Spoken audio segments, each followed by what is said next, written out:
Vamos a ir al Evangelio de Marcos, el capítulo 1. Y quisiera empezar nuestra enseñanza el día de hoy con una cita de un hombre llamado William Arthur.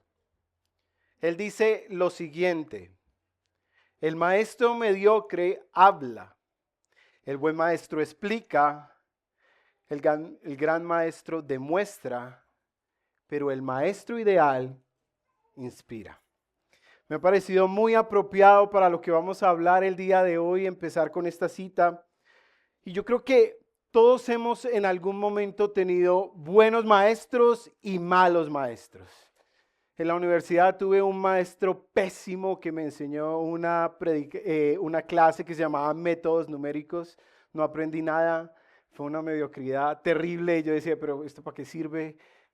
No aparecía clase, era terrible ese maestro. Pero también hemos tenido maestros buenos. Y en una ocasión, hace unos años atrás, tuve la oportunidad de asistir a una conferencia. Me invitaron a una conferencia de un hombre, no lo conocía, no sabía quién era en ese momento. No tenía ni siquiera plata para pagar para ir a la conferencia, entonces alguien me la pagó.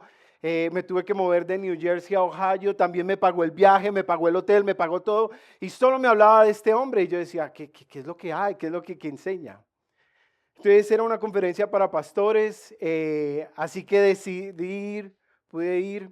Y mientras estaba allí, cuando llegué a la iglesia, hubo algo que me impactó. Y era la pantalla más grande que había visto en una iglesia. Era una cosa espectacular, una pantalla tal vez más grande que esta carpa que tenemos acá. Tenía un auditorio espectacular, más o menos para unas 1,500 personas. Y arrancó la conferencia y tuvimos una alabanza espectacular. Yo estaba pero impresionado con la alabanza como la tuvimos hoy. Una atmósfera increíble la que teníamos allí. Y de pronto se para un hombre con saco azul y empieza a hablar. Y empieza a predicar.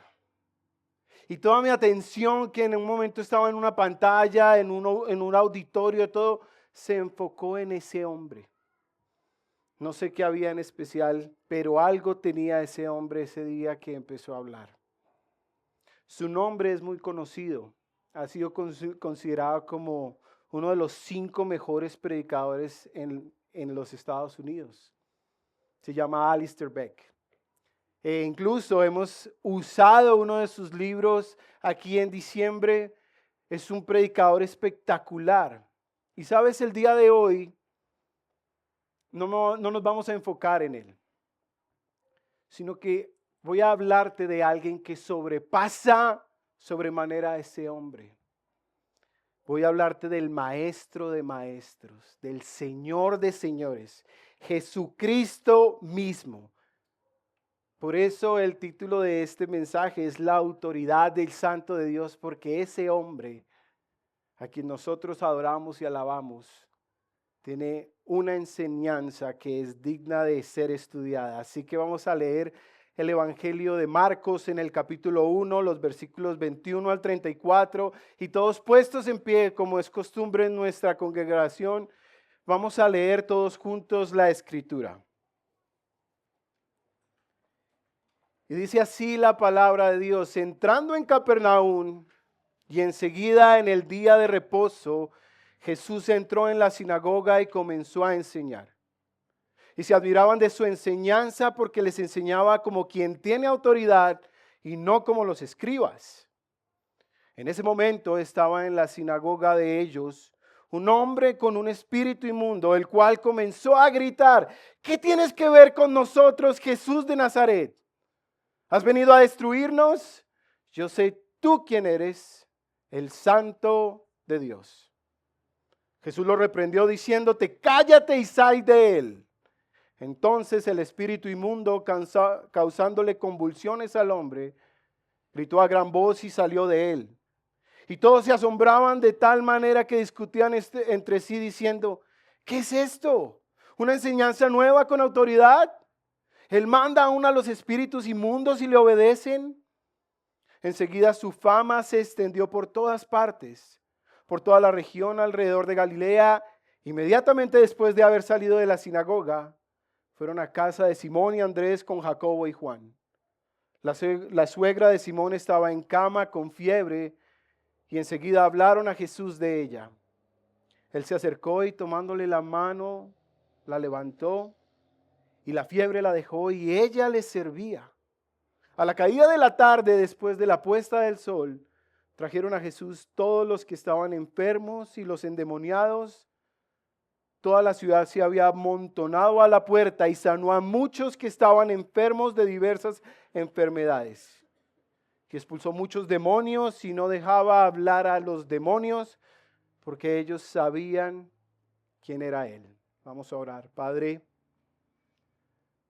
Rey de reyes y Señor nuestro, estamos hoy reunidos para alabar y adorar al Rey de reyes y el Señor de señores, Dios.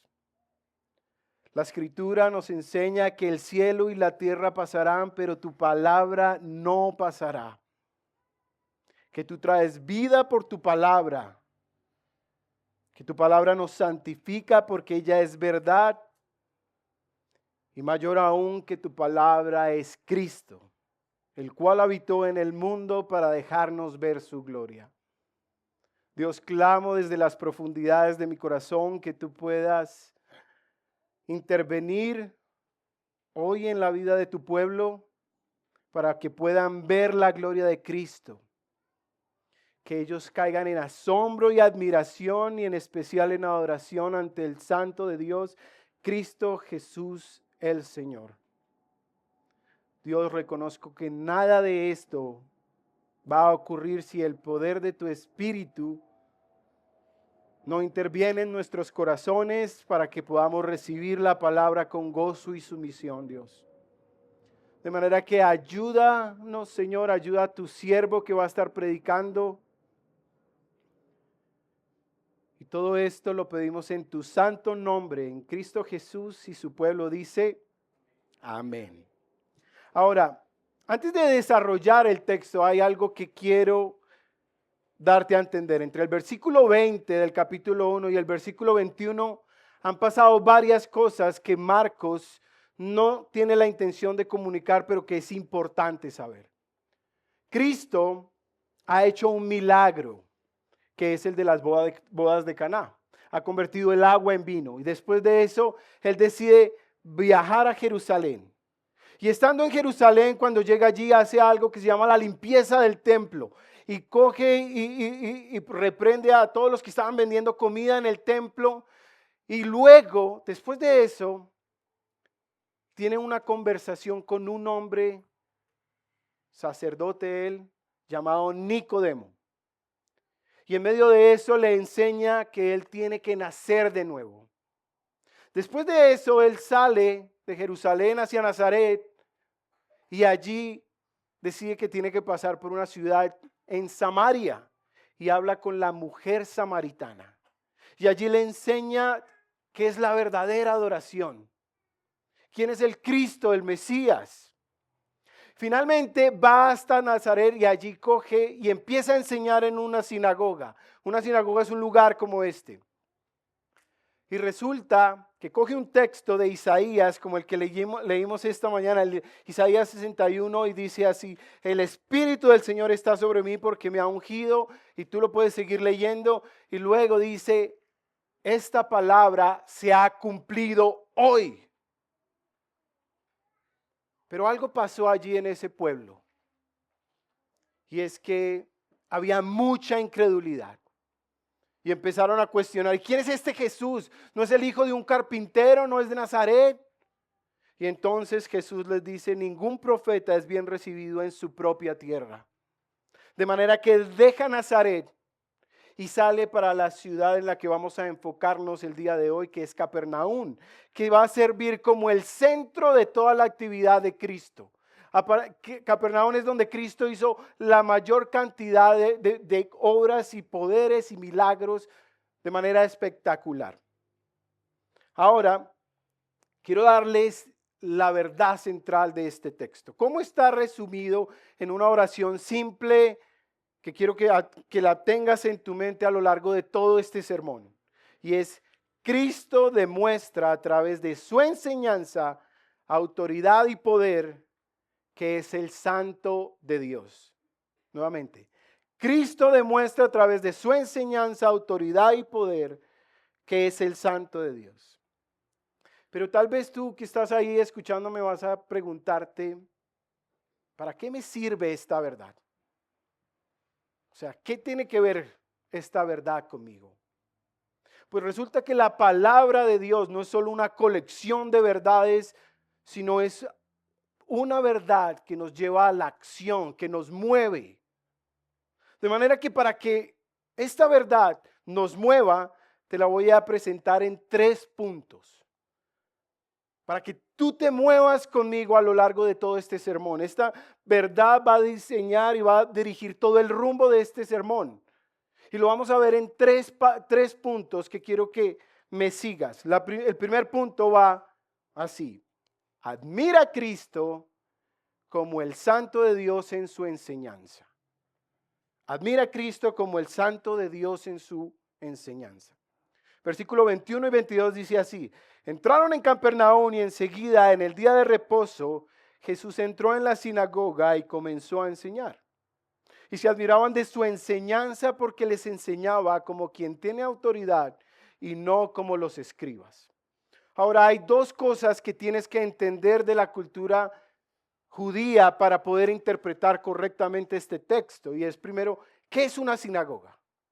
Pues la sinagoga simplemente era un lugar de reunión, como esto, ¿sí? Allí las personas se reunían juntas con un propósito.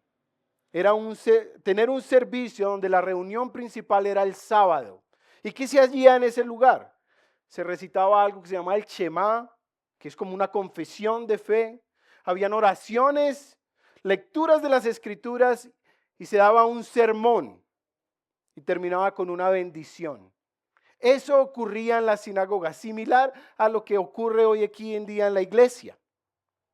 Hay otra cosa que tienes que entender, y es un grupo de personas llamados los escribas. ¿Sabes? Los escribas eran considerados los eruditos, teólogos, rabinos. Eran las personas más cerradas de todos los grupos religiosos que había en el Nuevo Testamento. Ellos eran los encargados en estudiar la ley de Moisés, de leerla en su idioma hebreo e interpretarla. De manera que a ellos les encantaba ciertas cosas. Primero, tener vestiduras largas, tomar los primeros asientos como los que están aquí en las sinagogas, y además les gustaban los lugares de honor en los banquetes. Eran hombres muy, muy adorados en su tiempo. Y en medio de eso, Marcos nos dice que Cristo empezó a enseñar, y cuando enseñaba la gente se admiraba. ¿Por qué? Porque enseñaba de una manera diferente, hablaba de una manera diferente, tanto que produjo un impacto en ellos. Y decían ellos, les enseñaba con autoridad y no como los escribas. Entonces, la pregunta que debemos hacernos es: ¿cómo enseña Cristo que producía tanto impacto, que producía tanta admiración versus la de los escribas? Porque si yo no entiendo cómo enseñaba a Cristo, lo más posible es que no me vaya a admirar. Vaya a decir, pues Cristo es alguien más. Entonces, ¿cuál es la diferencia entre los escribas que enseñaban en la sinagoga y Cristo? Pues la primera es que Cristo hablaba la verdad. Así lo dice Juan 14:6. Santifícalos en tu verdad, tu palabra es verdad. Yo soy el camino, la verdad y la vida. Nadie viene al Padre sino por mí. Pero los sermones de los escribas, ¿sabes qué? Carecían de se caracterizaban por razonamientos evasivos. Cristo enseñaba dándole significado a la vida, a la muerte y a la eternidad. Mientras que los fariseos desperdiciaban su tiempo enseñando sobre el comino y el anís. Cristo tenía una predicación sistemática, tenía un rumbo, una dirección.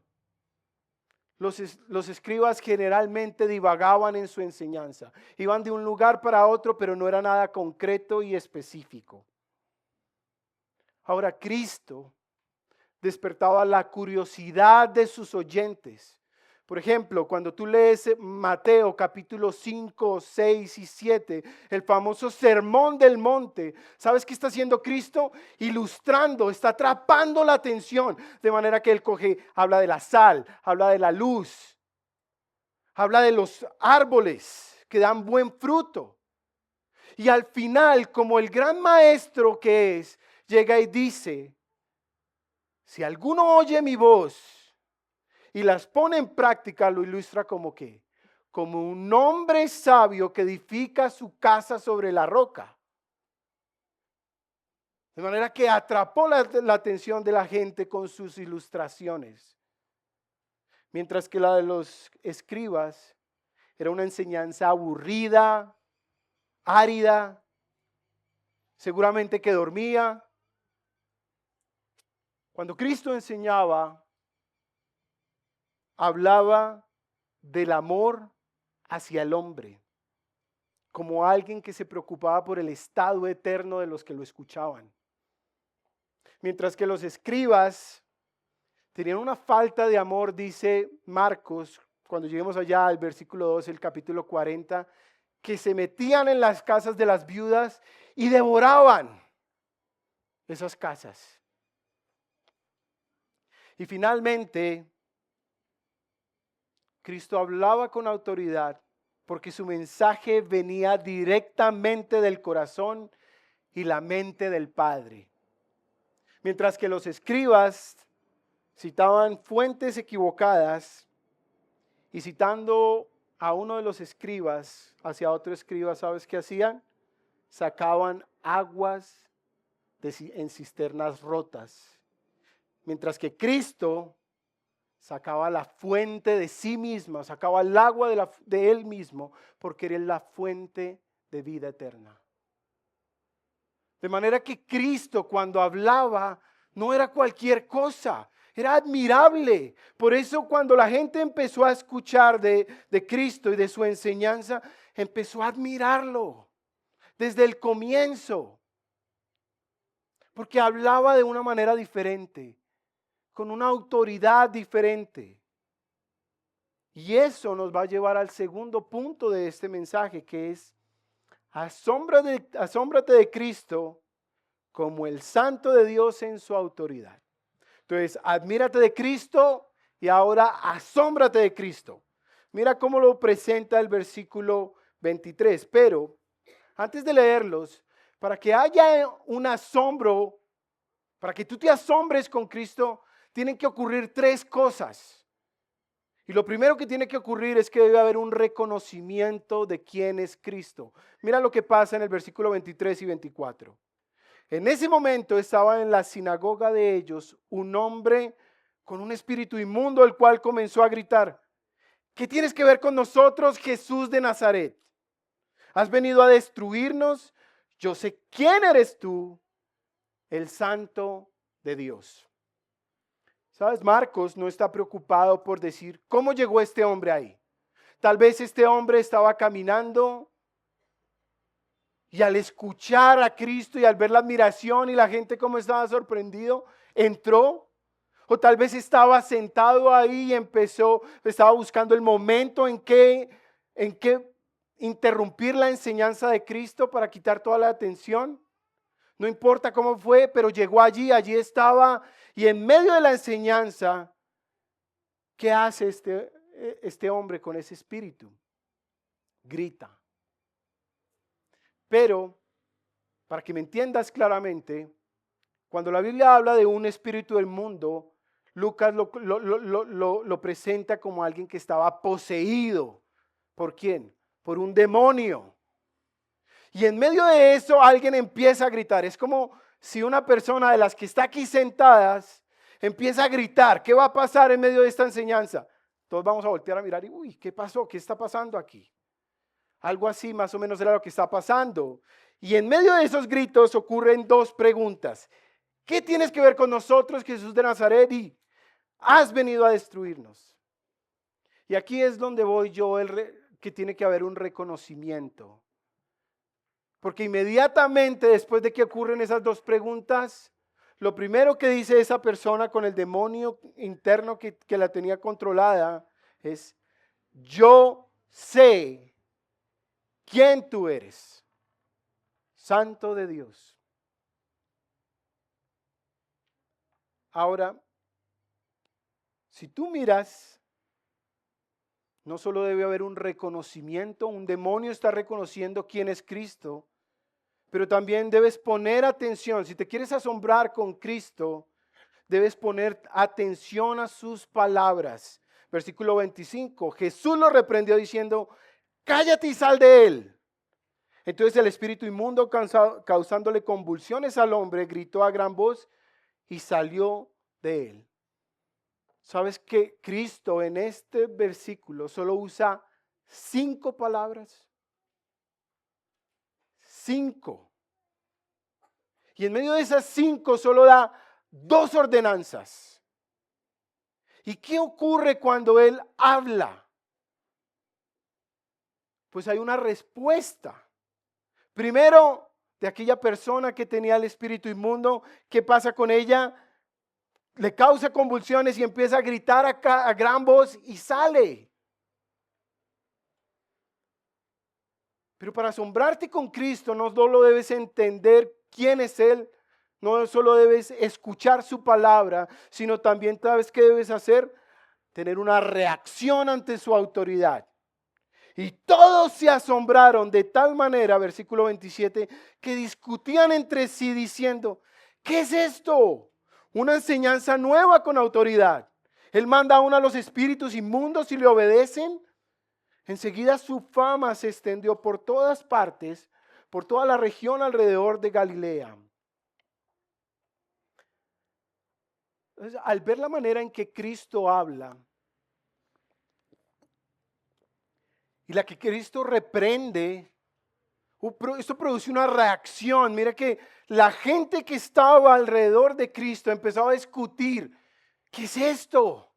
¿Qué está ocurriendo? Él con solo decir 2 palabras, los espíritus inmundos le obedecen. Eso es autoridad. Pero entonces hubo algo en estos versículos que me hizo cuestionar: ¿qué es tener verdadera autoridad? ¿Qué es realmente tener autoridad? ¿Es simplemente dar una orden y que le obedezcan? ¿Es eso autoridad? Y en medio de mi meditación hubo una idea que creció en mi cabeza, que explotó terriblemente, que quiero que la veas conmigo. Vas a ir al versículo 24. Mira lo que dice allí. ¿Qué tienes que ver con nosotros, Jesús de Nazaret? ¿Has venido a destruirnos? Y quiero que te quedes ahí conmigo. En esa segunda pregunta, ¿has venido a destruirnos? Porque creo que esa pregunta responde a qué es tener una verdadera autoridad. Y para ilustrártelo, quiero mostrártelo de una historia. Imagínate que uno de los que está acá muy amablemente me dice: Juan, yo quiero invitarte a mi casa. Quiero que nos invitemos, tengamos un tiempo especial en mi casa. De manera que yo voy a esa casa y empezamos a tener una conversación, y en medio de eso veo un cuadro. Y un cuadro que no me gusta, pero que al dueño de la casa le gusta mucho. De manera que yo me quedo viendo y empiezo a luchar con ese cuadro. Yo digo: uy, qué cuadro. No me gusta su pintura, no me gusta dónde está ubicado, no me gusta para nada. De manera que, sin preguntar y sin previo aviso, lo que hago es cojo ese cuadro y lo bajo.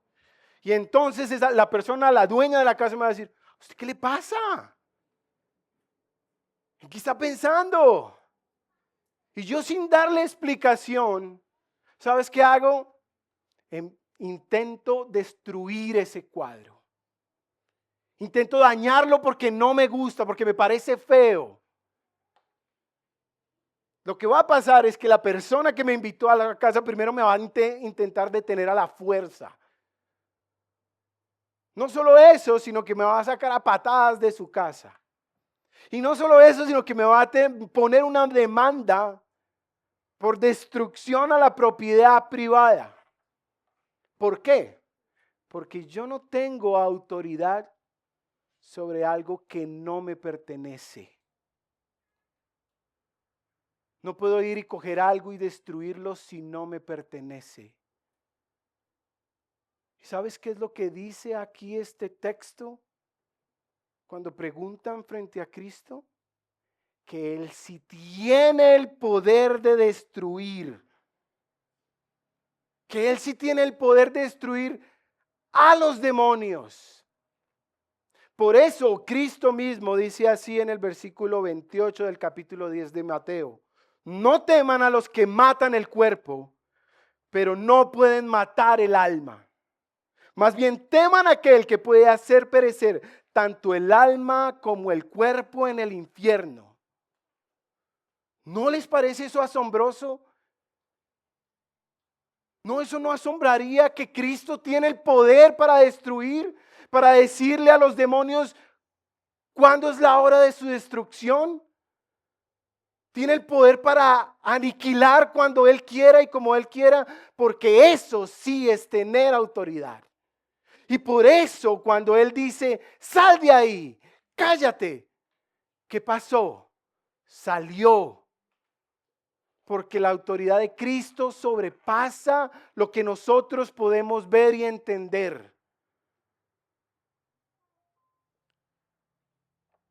De manera que hemos visto que hay que admirar a Cristo por su enseñanza, que hay que asombrarnos ante Cristo por su autoridad, porque Él es el Santo de Dios.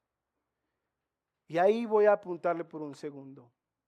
¿Sabes por qué? Porque Juan, el apóstol Juan, cuando escribe su evangelio, lo primero que hace en el principio, dice así, en el principio estaba el verbo y el verbo estaba con Dios y el verbo era Dios. Y si tú sigues leyendo todo ese capítulo, llegarás al verso 14 que dice, y aquel verbo habitó entre nosotros y vimos su gloria, gloria del unigénito del Padre, lleno de gracia y de verdad.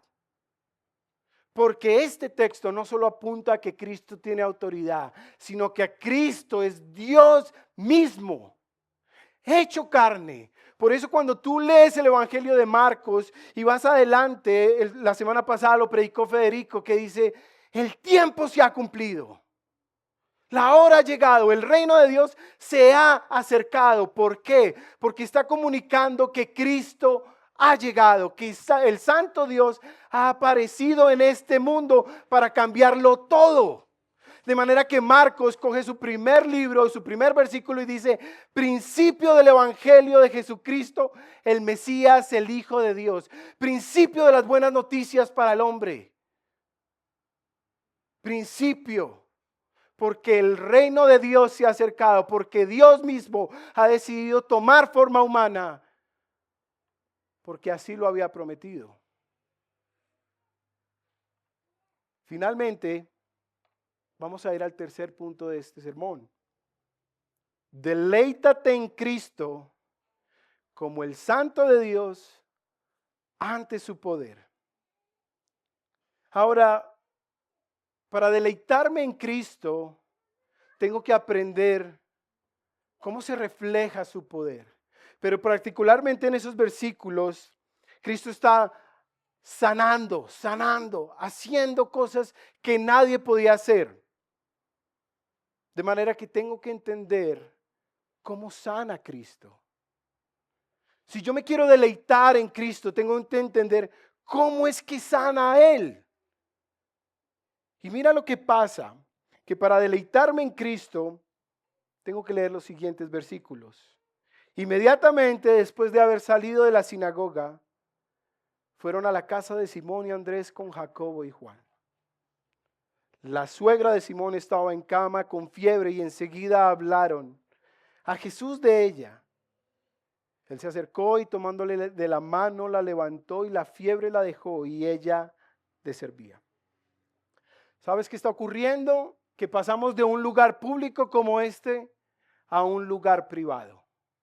Salimos de una sinagoga a una casa. Y apenas llegan a esa casa encuentran un gran problema. La suegra de Pedro está enferma. El Evangelio de Lucas es más preciso en el diagnóstico que tiene la suegra de Pedro. Dice que tenía una enfermedad, una fiebre muy alta. Tanto que estaba sufriendo ella. Estaba muy mal.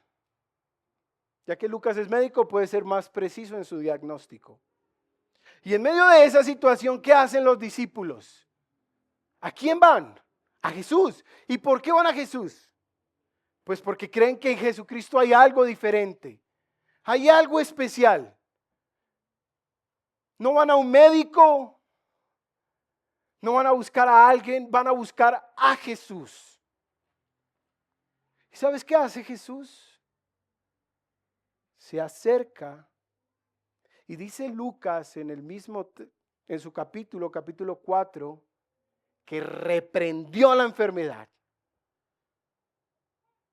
Pero la manera en que lo hace Cristo no es a las malas, sino dice que se inclinó, llegó a ella, se acercó. ¿Y sabes cómo la tomó? De la mano. Como cuando uno va a ayudar a la mujer que ama, ¿no? Ven, la coge de la mano. ¿Y qué hace? Dice que se le levantó y la fiebre le dejó. Y ella le servía. Ahora, para deleitarme en Cristo no debo entender solo que Jesucristo sana con amor, sino que también sana de manera constante. Versículo 32 al 34. A la caída de la tarde, después de la puesta del sol, trajeron a Jesús todos los que estaban enfermos y los endemoniados. Toda la ciudad se había amontonado a la puerta y sanó a muchos que estaban enfermos de diversas enfermedades y expulsó muchos demonios y no dejaba hablar a los demonios porque ellos sabían quién era Él. A raíz de las enseñanzas de Cristo, ¿sabes qué pasa en ese pueblo? Toda la gente se empieza a congregar. Todos quieren llegar a donde está Jesús. Dice que toda la ciudad empezó a traer a los enfermos, todos, en una pequeña casa. La multitud empezó a acercarse a Él. Y dice la Escritura que sanó a muchos que estaban enfermos de diversas enfermedades. Lo más interesante es que todo esto ocurrió en un solo día. Podría tal vez estar cansado de enseñar. Podría tal vez estar cansado de haber sanado a la suegra de Pedro. Pero esto no impidió que Jesucristo siguiera sanando. Dice que sanó y expulsó demonios y no los dejaba hablar. Ahora, cuando tú piensas en Cristo, ¿no les parece que es maravilloso? Y quisiera empezar a cerrar este sermón porque es que el sanar enfermedades, el enseñar con autoridad, el que Él fuera el santo de Dios apuntaba a un lugar mejor. Apuntaba a un lugar en un monte llamado el Calvario. Porque la enseñanza de Cristo dijo en algún momento, destruyan este cuerpo y en 3 días lo resucitaré. Y cuando llegó el momento, cuando llegó la hora, fue crucificado. ¿Y sabes qué es lo más lindo? Que la muerte no tuvo dominio sobre Cristo. porque el ser humano necesitaba sanar de una enfermedad peor que la de un cuerpo, que la que puede atormentar un cuerpo. Tenía que ser sanado de la enfermedad del pecado. Tenía que aprender que es pecador.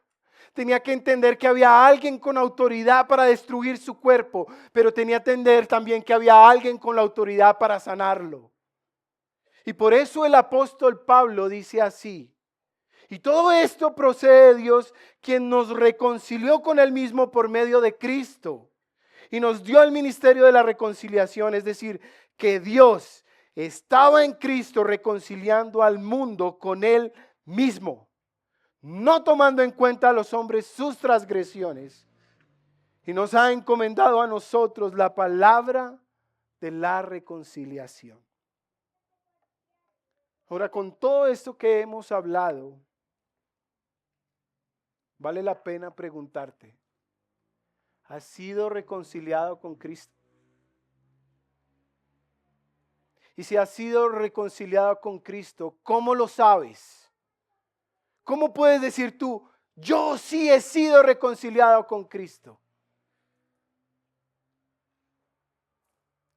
Porque tal vez puede pasar que tú lo veas así, pero tu manera de vivir está más bien dirigida por el mundo y no por las enseñanzas del Maestro. De manera que tomas decisiones basadas en las opiniones del mundo y no de Cristo. O tal vez puedes decir: la Biblia es maravillosa, pero en la Escritura me enseñan de cómo criar a mis hijos, pero la Biblia me enseña en cómo manejar mis finanzas, pero. Siempre hay un pero.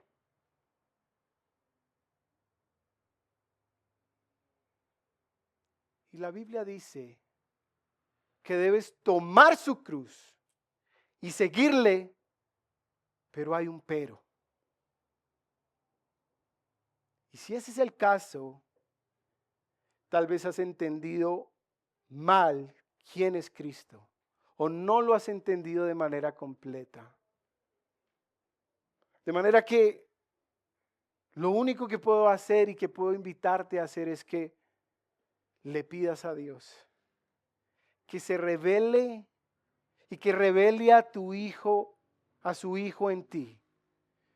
Que le pidas a Dios de corazón, que realmente te muestre quién es el Cristo, el Santo de Dios.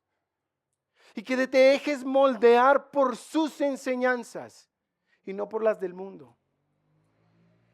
Que te deje verlo, admirarlo, asombrarte, deleitarte. Porque me cuesta a mí personalmente, a mí me cuesta cuando yo escucho de una persona que dice: yo amo a Cristo, sí, yo lo quiero seguir, pero nunca lee la Escritura.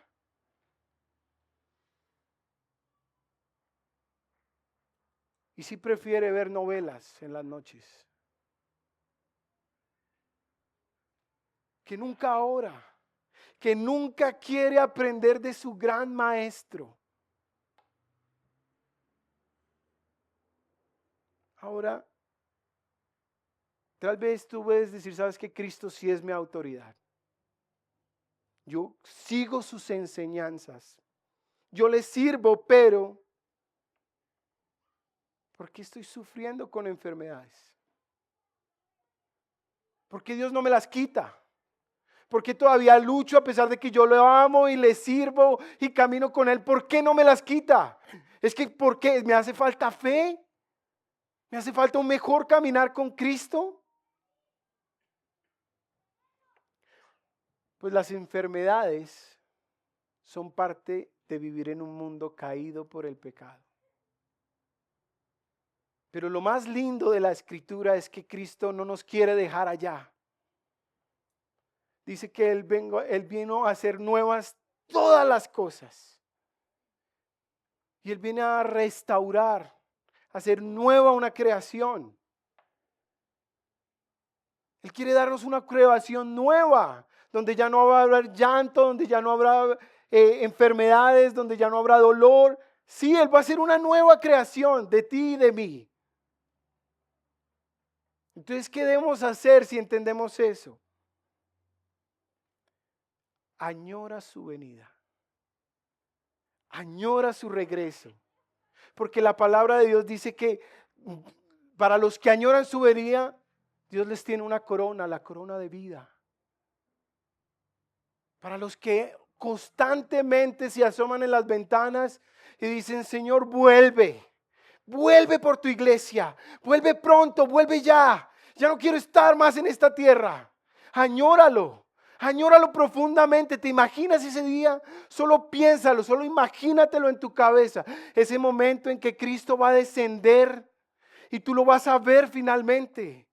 Vas a deleitarte con su presencia. Ya no vas a hablar con Él solo en la oración, sino cara a cara. Por eso alguien escribió, cara a cara le veré. Hay otra palabra, de pronto tú sigues diciendo, pero ¿por qué las enfermedades me atormentan? Pues la Escritura también dice que Cristo se perfecciona en la debilidad. Y lo que puedes hacer es que si tal vez la enfermedad afecta tu capacidad de hacer las cosas que amas en casa o con tu familia, y seguramente eso es muy desalentador, lo que puedes es establecer un grupo de oración donde compartas las situaciones que te están angustiando, que te están acabando, y entendiendo que Cristo quiere perfeccionarte en ti. Se quiere perfeccionar en tu debilidad. Él quiere hacer que Cristo brille aún a pesar de las enfermedades. Mis hermanos, vamos a orar. Quiero animarlos a que admiren, se asombren y se deleiten con Cristo. Amado Padre, hoy tu Escritura nos ha revelado a tu Hijo Jesucristo. Hoy nos ha mostrado al Santo de Dios.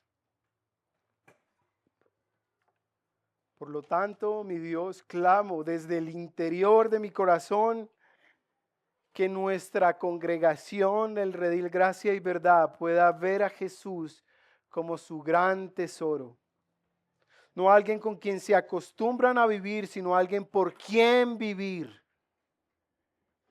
Permíteles recordar este texto a lo largo de toda esta semana, que les sirva de un comienzo para una entrega absoluta al Señor. Dales la habilidad de admirarte, asombrarse y deleitarse contigo, Señor. No solo hoy, sino todos los días de sus vidas. Al que es digno de la gloria, el poder y el imperio por los siglos de los siglos, Jesucristo, nuestro amado Señor y Salvador, a Él sea por siempre y para siempre la gloria eterna. Amén.